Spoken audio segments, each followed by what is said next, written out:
नमस्कार. आम्ही लोक या यूट्यूब मंचामध्ये आपल्या सगळ्यांचं स्वागत. तू इधर उधर की बात न कर.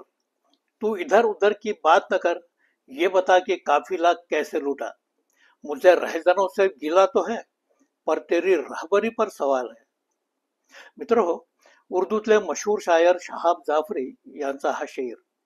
एखादा माणूस मूळ विषय सोडून इकडल्या तिकडल्या गोष्टी सांगत विषय भलतीकडेच नेणार असेल तर अशा वेळी चपखलपणा वापरला जाणार.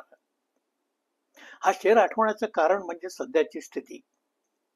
मालवणातला छत्रपती शिवाजी महाराजांचा पुतळा कोसळल्यानंतर सरकार पक्षातल्या लोकांनी ज्या प्रकारांना हा सारा विषय भरकटत नेलेला आहे त्याला तोड नाही.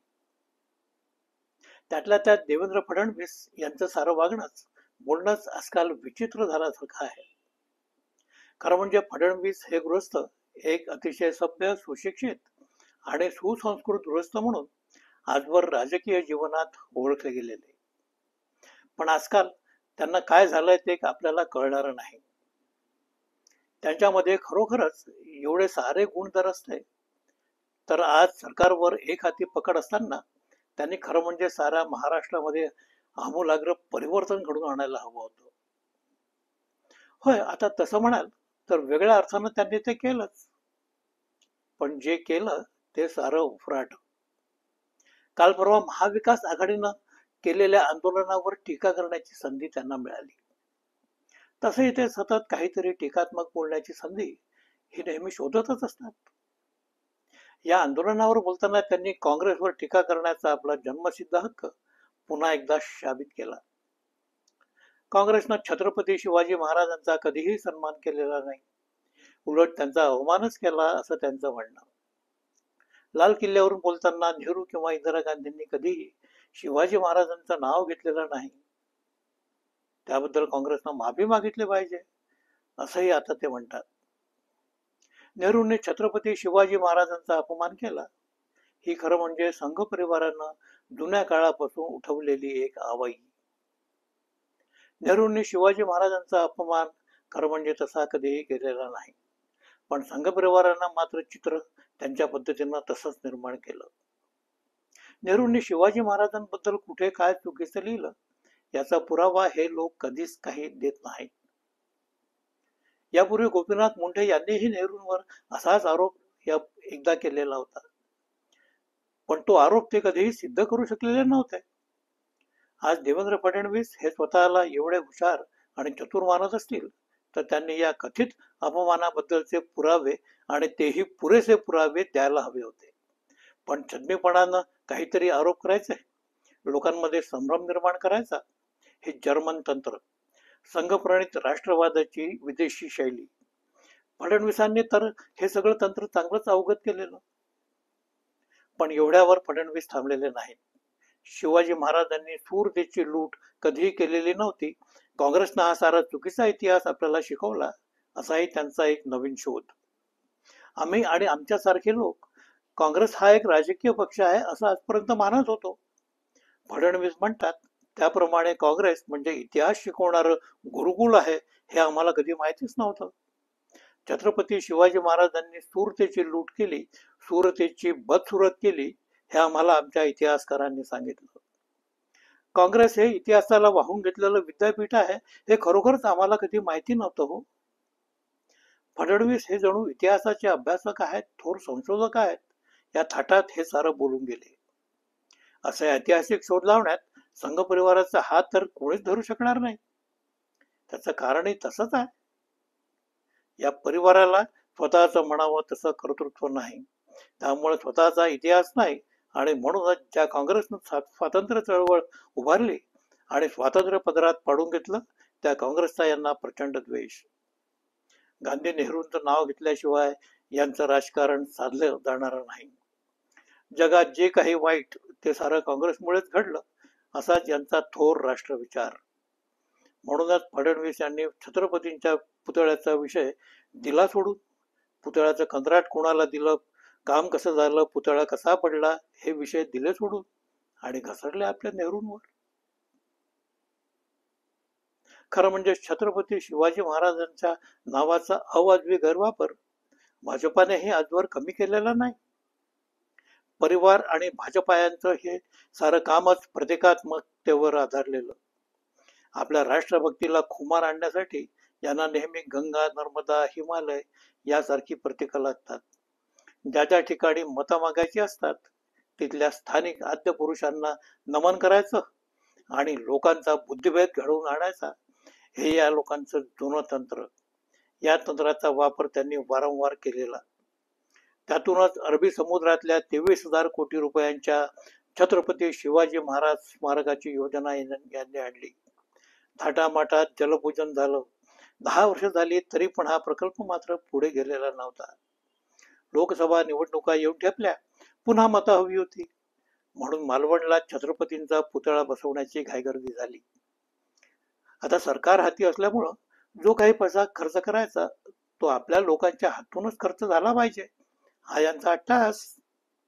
त्यातूनच पुतळा प्रकरण घडलं. तसं म्हणाल तर मालवणच्या पुतळ्याचं प्रकरण म्हणजे भाजपानं केलेल्या छत्रपती शिवाजी महाराजांच्या अवमानाचं हे एक जित जागत असं उदाहरणच म्हणावं लागेल.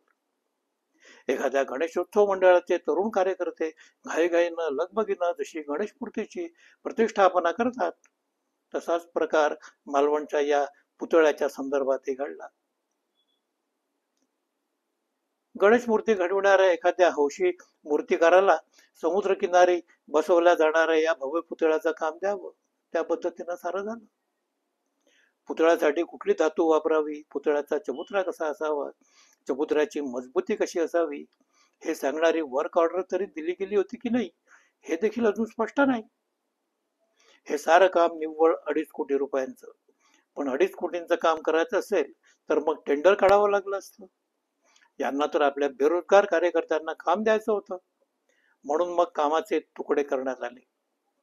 किरापत वाटण्याचाच जणू हा सारा प्रकार. त्यातून कसा बसा पुतळा उभा राहिला. एवढ्या घिसाडघाईनं झालेलं काम टिकणार तरी कसं? ते कोसळणार होतच. 8च महिन्यात पुतळा कोसळला.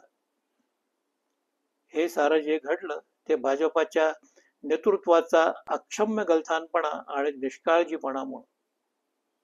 छत्रपती शिवाजी महाराजांच्या स्मृतींचा एवढा मोठा अवमान महाराष्ट्रात यापूर्वी कधी झालेला होता?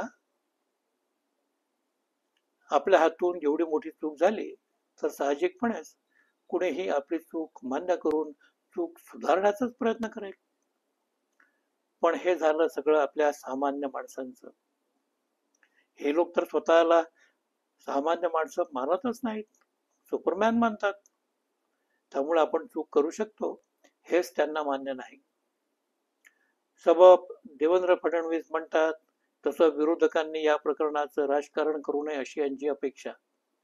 तुम्ही थडग्यात गेलेले नेहरू काढायचे आणि विरोधकांनी राजकारण करू नये असं म्हणायचं, हे तर जरा अतिच झालं. राजकारण होणार असेल तर ते होईल. तुम्ही दिवसा ढवळ्या आमचे 1 नंबरचे शत्रू म्हणजे ख्रिश्चन आणि मुसलमान आहेत असं म्हणायचं. असे तू हिमाचल राजकारण करायचं, हिंदू हिंदू म्हणून लोकांची मतं खेचायची आणि लोकांना मात्र राजकारण करू नका असं म्हणायचं. हा भंबकपणा आजवर खपला. यापुढे ते कसं चालेल? आता या प्रकरणात चेतन पाटील आणि मूर्तिकार जयदीप आपटे यांच्यावर गुन्हे दाखल झालेले आहेत. त्यांचं जे व्हायचं ते होईल. पण या प्रकरणातले अस्सल गुन्हेगार कुठे आहेत? हा पुतळा बसवण्याचा निर्णय नौदलाने घेतला की महाराष्ट्र सरकारने घेतला? सदर पुतळा उभारण्याची तातडीची गरज अशी कोणती होती? त्याबद्दलचा प्रस्ताव कोणी दिला, कोणी पारित केला आणि त्यावर अंमलबजावणी कोणी केली? कुणी ठरवलं हे सगळं? हे सगळे तपशील खरं म्हणजे लोकांना आता कळायला हवेत. खरे गुन्हेगार पुतळा उभारण्याचा निर्णय घेणारे आणि राबवणारे आहेत.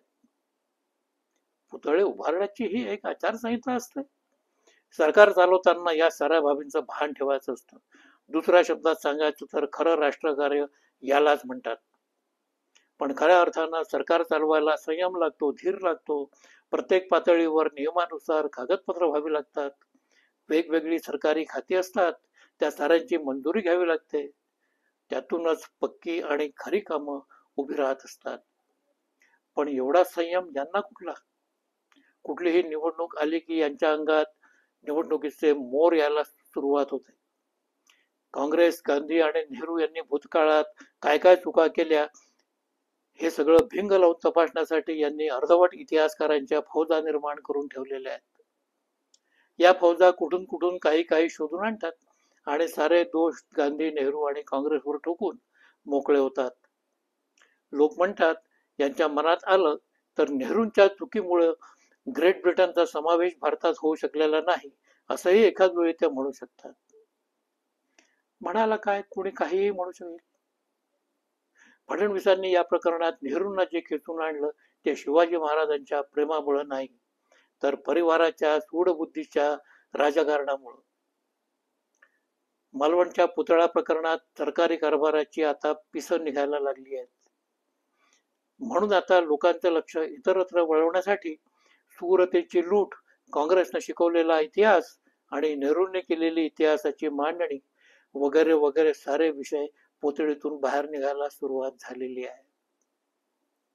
आणि म्हणूनच म्हणावं लागतं, इधर उधर की तू बात न कर, ये बता काफिला किसने लूटा.